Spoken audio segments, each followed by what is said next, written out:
شروع اللہ کا نام لے کر جو بڑا مہربان نہایت رحم والا ہے۔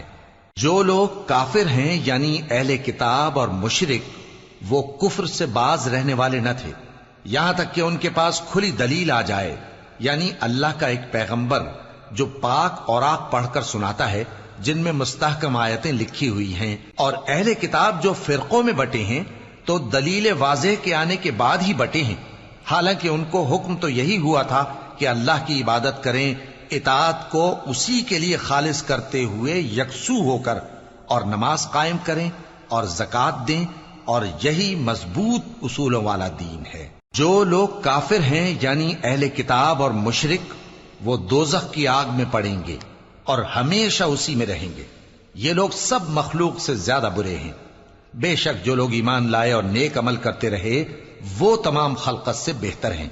ان کا صلہ ان کے پروردگار کے ہاں ہمیشہ رہنے کے باغ ہیں جن کے نیچے نہریں بہ رہی ہیں، ہمیشہ ہمیشہ ان میں رہیں گے۔